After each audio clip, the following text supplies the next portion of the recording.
अस्सलाम वालेकुम फ्रेंड्स। एक साइंटिस्ट ने कुछ ज़िंदगी में प्रूव करने के लिए उसने क्या किया कि एक समुंदर लिया। उस समुंदर में उसने एक बहुत बड़ी शार्क को छोड़ दिया जो कि मछलियों को खा जाती है। तो उसने साथ में मछलियां भी थी, तो उसने छोड़ दिया। पहले दिन क्या हुआ कि वो शार्क ने सारी मछलियों को खा गई। तो दूसरे दिन क्या किया, उसने ना सेंटर में समुद्र के सेंटर में एक वैक्यूम रख दिया जो कि ट्रांसपेरेंट था कि हम आर पार देख सकते हैं क्या चीज़ है, लेकिन जब उसके पास जाएंगे तो वो एक वैक्यूम शीशा होता है। तो उसने ऐसे किया, दूसरे पार मछलियां थे और इस पार शार्क थी। तो शार्क जब उस मछलियों पर हमला करने गई तो वो टकरा गई, वो दूसरे पार ना जा सकी। उसने दोबारा कोशिश की, वो फिर भी आगे ना जा सकी। मतलब तो उसने 5-6 दफा ट्राई किया, लेकिन वो नेक्स्ट दूसरी पार ना जा सकी।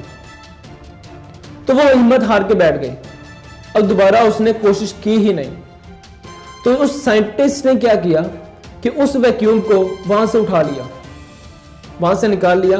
तो उसके बाद उस शार्क ने चाहते हुए भी कोशिश नहीं की। क्यों? वो हिम्मत हार चुकी थी। उसे लगता ही नहीं था कि अब मैं उस पार जा भी सकूं कि नहीं। उसे यकीन हो चुका है कि अब मैं उस पर जा ही नहीं सकती। तो वहीं पड़ी पड़ी भूखी वो मर गई। तो यह इसमें सीखने वाली बात बोला क्या है कि हमारी जिंदगी में भी ना ऐसे ही एक वैक्यूम पड़ी हुई है। मुझे नहीं पता वो आज हटेगी, कल हटेगी, कब हटेगी। बस मुझे इतना पता है कि अगर आप कोशिश करते रहे तो वो जरूर हटेगी। कि हमारी जिंदगी में हम चंद दफा कोशिश करते हैं और हम कहते हैं नहीं यार, और नहीं, और हमसे नहीं हो पाएगा, मैं तो अब हार चुका हूं यार। कर करके ट्राई कर करके हमारी जिंदगी में ना कहीं हम किसी चीज में लगे ही हुए हैं, लेकिन हमारी हिम्मत टूट जाती है।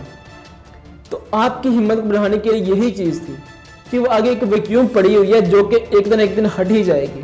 बस आपको क्या करना है, लगे रहना अपने मिशन में, अपनी मंजिल को हासिल करने में जो आप चाहते हो।